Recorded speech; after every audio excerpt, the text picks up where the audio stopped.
Well, thank you, speakers, for joining us. I really appreciate that. I know that Christine does have slides to share.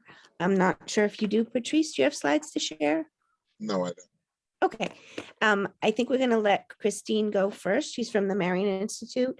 And I heard her speak at the Fairhaven Sustainability Committee, and I thought it was very impressive. And she convinced me to join the council as well. So now I'm on the Southcoast Food Policy Council, which is amazing. And the report is just incredible with all the information out that they've been working on. So she's going to share that with us. And we'll also hear from Patrice, who's on Martha's Vineyard from the Vegan Society there. So we will start with Christine. Thank you so much. Well, thank you. Thank you for having me here. And Patrice, good to see you. Good to see I'm you glad too, you're here. Christine. Yeah. All right, so I'm gonna start this presentation. Okay. Can you see this? Okay. Yes. Excellent. All right, so what I'm gonna do, this is gonna be a lot of information, but let me just start here. For those of you who are not aware of the Marion Institute, we engage individuals and communities in an integrative approach to whole body health. So we have a lot in common with you and with Patrice's organization. And we do this through our programmatic work that focuses on promoting health equity, advocating for food justice, and building resilient communities. This is the food assessment link. This is actually the cover of the food assessment. There's a lot of information to convey, and it'll feel like a fire hose, but you can download the report at this particular link, and I'll give you the link after the presentation. So the Southcoast Food Policy Council is our newest program of the Marion Institute. We brought this program on board at the end of 2019, just in time for the pandemic. And the mission is to connect, convene, and advocate for local food producers, consumers, and community members to seek policy and systems that strengthen the regional food system, improve community health, and eliminate food insecurity. Now, what you see on the screen, working in partnership with Coastal Food Shed and CMAP, we commissioned Holly Fowler from Northbound Ventures Consulting to work with us to, one, update the 2014 South Coast Food System Assessment, and to, two, conduct a food hub feasibility study for the region. And although the South Coast Food Policy Council is a program of the Marion Institute, we are community driven. We have about over 300 members at large, an advisory board of 31 folks, and on there is Stephanie, who works with Patrice and Martha's Vineyard Vegan Society as part of our community advisory board. These members range from people from Plymouth to Fall River, from all different parts of the food sector. And this particular food system assessment, the community advisory board, we use it as a map to identify the priorities for the years and to years to come. So this is an integral document to us. The assessment was designed, as I said, to build on the first food system assessment in 2014. The difference for these three counties, so we did the assessment on Plymouth, Norfolk, and Bristol counties. The main goal was to really use it as a tool for planning and advocacy. And while the first one that was done was really public data, this second one we just released is really in taking more primary research into account for personal forums, stakeholder interviews, tons of surveys, to really figure out where we're going and what we're doing. And you can see on the left side at the bottom, that's really the key point I want to highlight. One of the goals was to make sure that this assessment dovetails into the Southeastern Massachusetts Local Food Action Plan that you can see on the right side, and how the assessment contributes to the larger statewide plan that we're probably familiar with. And I wanted, before I go too much further, to start on some definitions, just two. So the food system, when I say the food system, that comprises of how the food is produced, processed, packaged, distributed, acquired, consumed, disposed, and recovered of. It includes all people, animals, organizations that work in an interconnected network to feed humanity. But our particular job in the Food Policy Council is really to evaluate the local system, provide collaborative solutions, increase coordination, and advocate for the needed changes. I love this slide. It conveys a lot of information. Our food system is comprised of all these layers And while it's complex and multifaceted, the Food Policy Council must consider all of these interdependent relationships and use a systems thinking approach when addressing the food system. But in order to create a food system that works for everyone, we need to address the policy and decision making at all levels. And I know you guys know about this, but here specifically, we need to understand how culture and values influence public policy and how that policy should reflect what we care about. I'd like to point out that the benefit of the region having a local food policy council is that our work in the outer two layers is long-term and systemic, and we need to do that in order to make sure to elevate the inner circle of production, processing, distribution, access, consumption, and recovery. So we do what we do to make sure the inner wheel is working. Some patterns on demographics to kind of place the context. Bristol County, specifically New Bedford and Fall River, are our region's highest needs centers, with a median household income half of that of the average in the state. So there's some very particular areas that we're going to focus on in the food policy sector that are based on where are the highest needs, and that's one of the areas. The first chapter, what we found in the study, one of the big key takeaways, no surprise, farming remains difficult. Based on the USDA agricultural consensus data from 2012 to 2017, the number of farms has decreased by 8%, and the amount of farmland has decreased by 8%, outpacing the state in both instances. Farms struggle to be profitable. This is part of the problem. Farmers make on average 96 cents on the dollar, so they're losing money because we don't pay for the true cost of food in our food system. We don't pay for the water farmers use. We don't pay for the compost, or the animal fertilizer, or anything, the employee time, the electricity, the staff takes to manage all the production. So because of this, this is a huge problem that we need to work on, is how to make farms profitable. The other piece of key data that came out of the study is that urban agriculture remains nascent in a region that's densely populated, that has a lot of green space. So we need to work on that. We need to figure out where those green spaces are and start to get urban agriculture off its ground. Drilling down into some numbers here. The average age of farmers continues to rise. It's now 59.8 years old, and the replacement rate of young farmers is but a fraction. The aging farmer population shows the need for more technical assistance and succession planning support. That's a huge piece. And the other is in the center here. 40% of farmers are women and 98% are white, which means we have a lot of work to do to make farming and fishing racially diverse occupations. So it's one of the key areas. And then the last one I want to show on this slide is access to land remains a barrier, and any loss of farmland is too much. And I'll drill down into that in just a moment. So when we look at what are we growing in our area, obviously cranberries are the power crop of southeastern Massachusetts, specifically Plymouth County, but there are real threats to this important crop. Market demand for key products like cranberry juice has gone down, competition from other states and countries has gone up, and climate change has impacted the area as well. So we need to diversify what we grow in our area to be sustainable. One of the other key pieces, as I said, land is a barrier, and in Massachusetts, it's very expensive. We need to be able to produce more food locally, and New England, the New England Feeding New England group is researching how New England can produce more food. Because of climate change, they're anticipating that from the Southwest, from all the droughts in the West and the fires and in the flooding in the Southeast, we're going to anticipate over the next 10 years, people are coming to New England.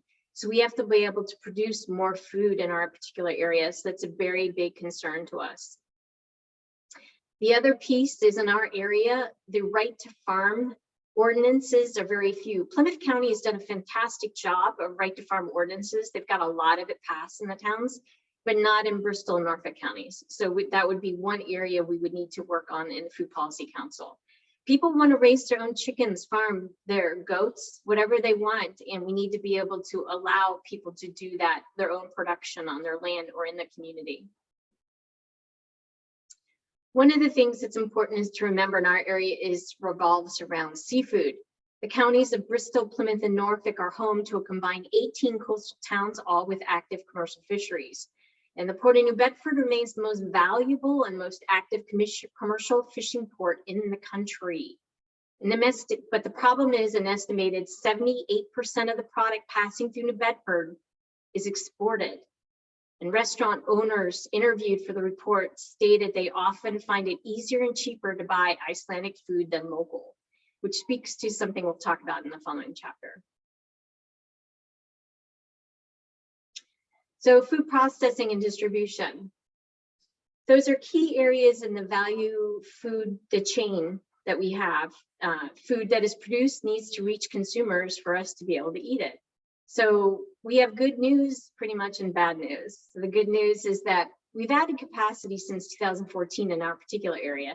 In September 2018, Meatworks opened an 11,000 square foot USDA inspected multi-species slaughterhouse and meat processing facility for cattle, hogs, sheep, goats in Westport, Massachusetts. So that's good. And we maintain capacity in Dartmouth Grange Kitchen and Hope in Maine and Warren, Rhode Island, which continue to serve as primary commercial kitchens and food incubators in the region. And in that way, Hope in Maine has helped to launch over 300 businesses, in addition to allowing the small batch manufacturing to be able to produce, or small scale farmers to come in and use their kitchens. So those are good news. The other piece of good news is that in 2017, Coastal Food Shed, which is spun off of Mass in Motion New Bedford, was birthed, and it focuses on filling the gaps in food access and distribution in the South Coast. Coastal Food Shed sources locally grown and manufactured products from farmers and food makers, and then sells it through three main areas: the New Bedford Farmers Market, a mobile farm stand, and the virtual market. And while we do have these, a study shows that 43 different local producers suggested that if Coastal Food Shed expanded, that is actually what we need in our area. We have a lot of processing and distribution centers that are really for international purposes, but not a lot of mid-size processors and distributors for local farmers. And so that's a huge problem. Food access. A survey conducted in the 3 counties that I mentioned, which is about 490 people all in total, showed that consumer access to food comes in a variety of ways. It's no surprise that 80% rely primarily on grocery stores and big box stores for their food, but food access is multidimensional. We need to look at the physical access, the economic access, and the cultural access. So within that survey, 19% of the people surveyed rated themselves as low or low income or low access to food, where a number of residents live more than 1 mile in an urban setting and 20 miles in a rural setting from the nearest supermarket. So physical access to food is an issue. And where more than 100 housing units do not have access to a vehicle and are more than a half a mile from the nearest supermarket, again, there's some question about how do we make food more accessible from a physical point of view.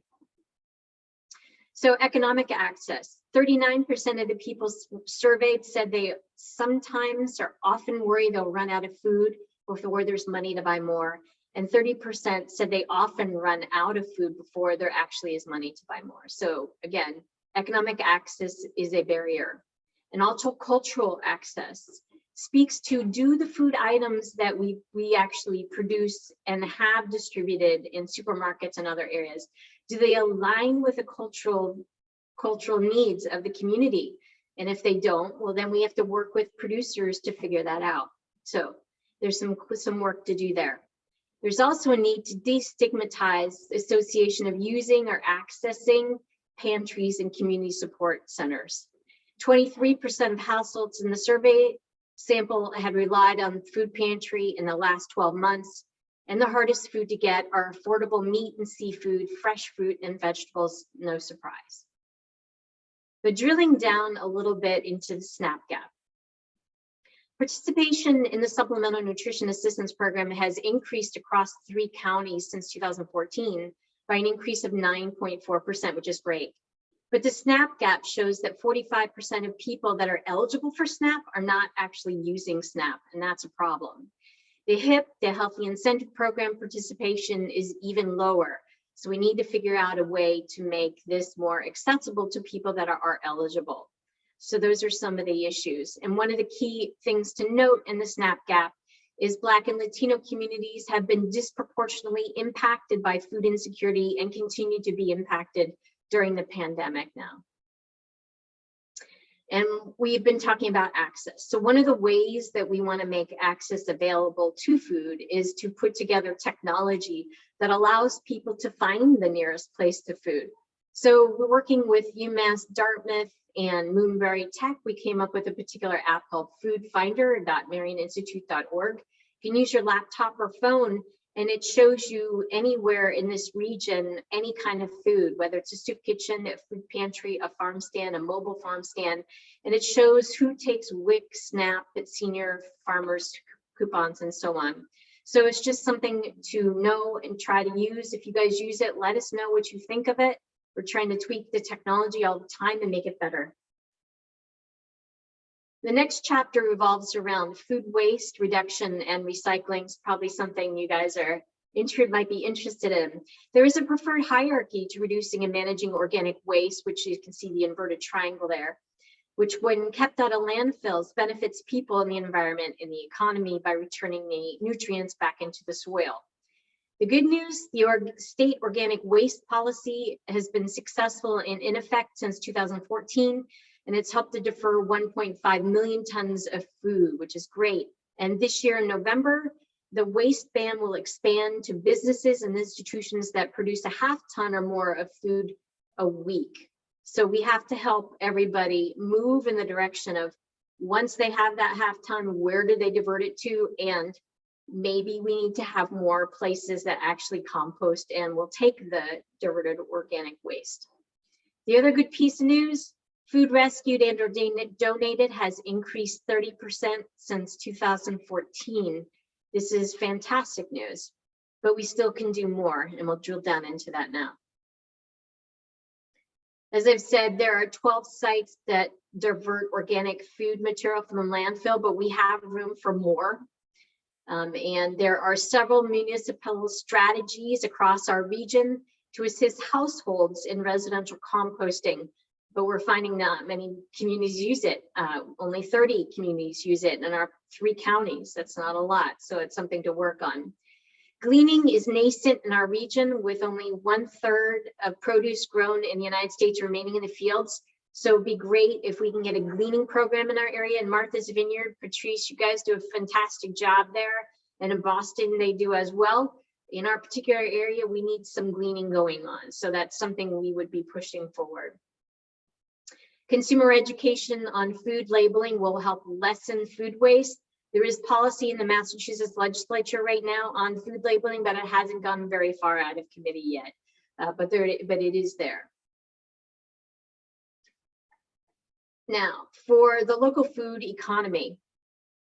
In southeastern Massachusetts alone, there are over 11,000 food and beverage stores, food services and drinking places, food manufacturing business, agricultural, forestry, fishing, and hunting entities.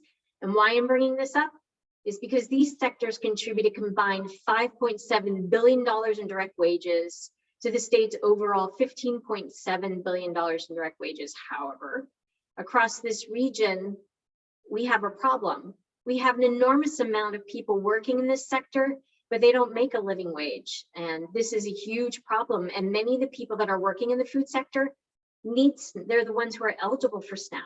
So we have to figure out, how do we make farming profitable and how do we make food affordable simultaneously? So that's something we have to figure out.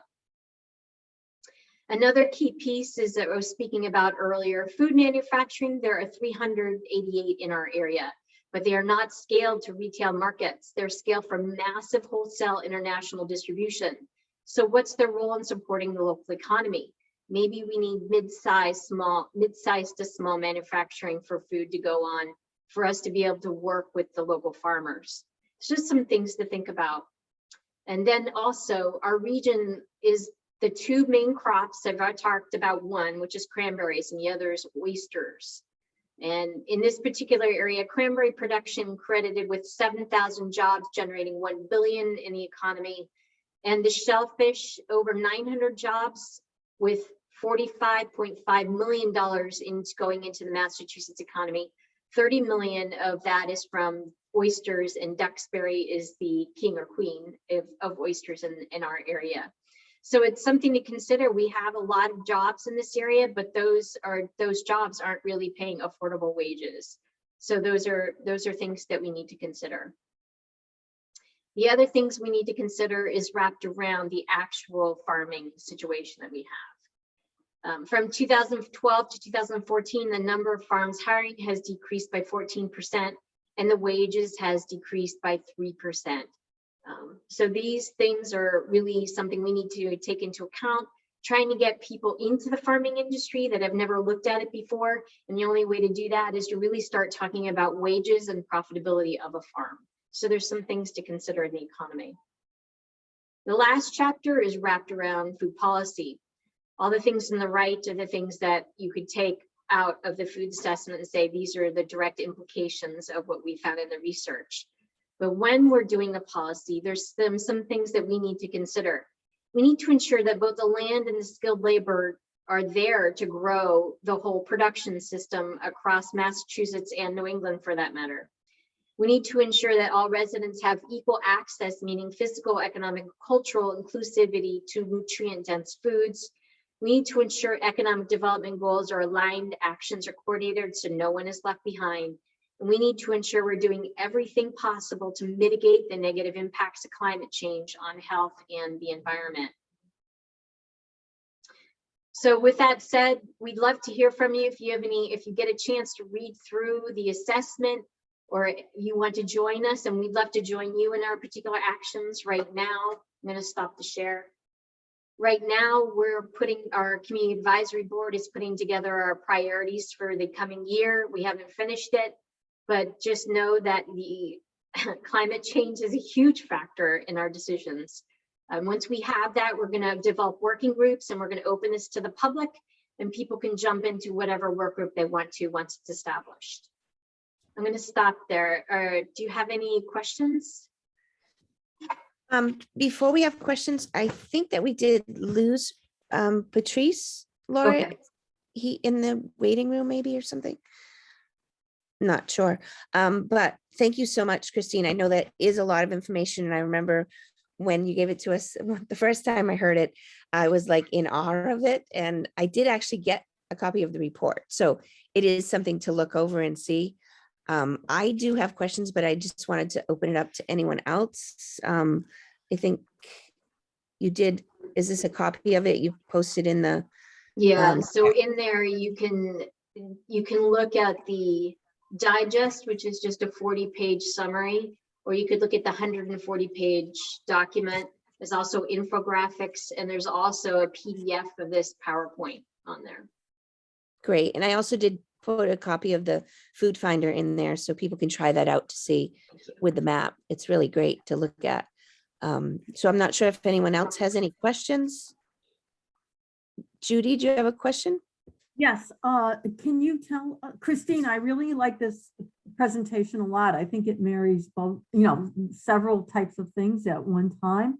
What kind of work, what kind of help do you need? I'm in East Bridgewater, so I'm a little further than most of you, but it sounds like you're in my area. Yeah, absolutely.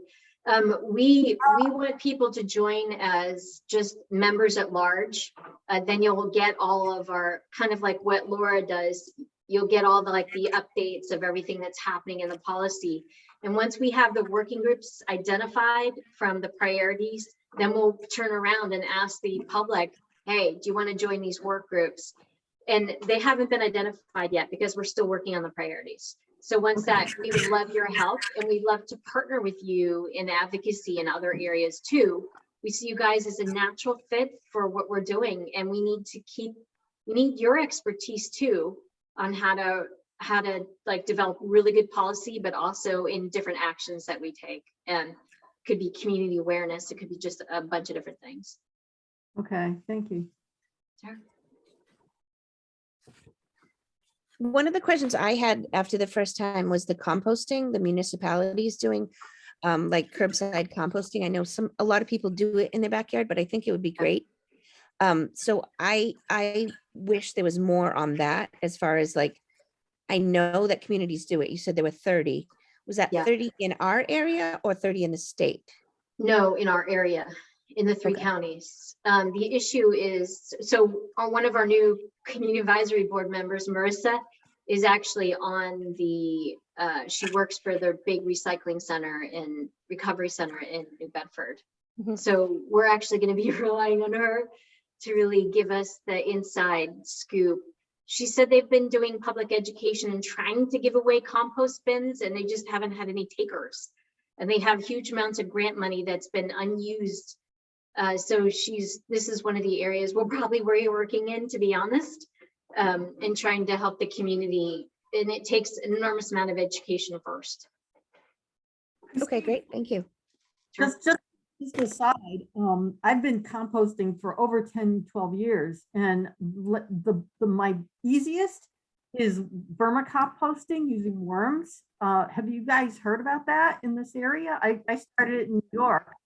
And I haven't personally, I'm not an expert in it, to be honest. I follow my lead of my colleague, Adam Davenport, who runs the GROW program for the New Bedford schools. And he actually runs our work composting stuff. So okay. I rely on him.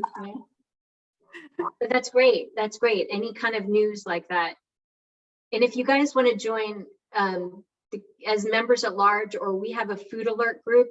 So anything dealing with food it's a listserv that we just send around, and it has about 100 now. That was developed during COVID for emergency food purposes of, hey, I have extra carrots, who needs them, kind of thing. But we also share the grant information, webinars, things like that on there. Oh, sorry. I see Laura has a question. So one thing that we've talked about in our group is how we really wish that there was like a co-op near here, or some way of having bulk food. And something that I know Mary Lou and I talk a lot about is just like wishing that more grocery stores didn't package in so much plastic. Is that something that you talk about ever? And knowing that the impact of plastic as a container for food is like, it's leaching chemicals into our food. I don't know if that was outside of your purview or not. It's not outside the Food Policy Council purview, anything like that. But just to say, the priorities haven't been set, so I don't know if we're actually going to be working on that in the short term. But in the long term, we would support any work you guys are doing on that in any way we could, whether it's writing testimony or whatever it is. However we can partner with everybody, we want to do that. I know you guys in Fairhaven are working on that, and it sounds like you were pretty far along, which sounds fantastic. But for this particular area, I've just been hearing it through narrative, through little stories, whether it's UMass Dartmouth working on a project or a different town working on the project. I've heard just different things. But however I can help you do that, as the Food Policy Council, we want to help you. So if it's a bunch of education you want me to push out, I'm happy to do that. If we decide to move in that direction for policy work, then we want to work together with you guys. How could we increase the number of people using SNAP that's available? That number is so incredible. I actually got it on my Instagram today, and I was like, that's crazy. I remember when I ran the farmers market here in Fairhaven, and people came with their, this was before SNAP, with their coupons, and the senior center gave out coupons and all of that. Like, it seems like they all got used, but I didn't know there was such a high percentage of people who can use them but don't actually use it. So how can that, I feel like we could help in that way and let people know. So part of the issue is you have language barriers. You have filling out it. You ever try to fill out the application for SNAP? Yeah, not so easy. So a lot of the food providers that are social service agencies have told us they have to sit down with the individual and take them through the entire process. So some of it is really access, and as a library, that'd be awesome if you guys could work with social service agencies that do this. And when people, you could be trained up to actually help people sign up for SNAP. That would be one thing. And it's also cultural. There are a lot of cultural issues wrapped around this issue. So there's just a lot of awareness that needs to happen, but a lot of access, a lot of barriers to access need to come down.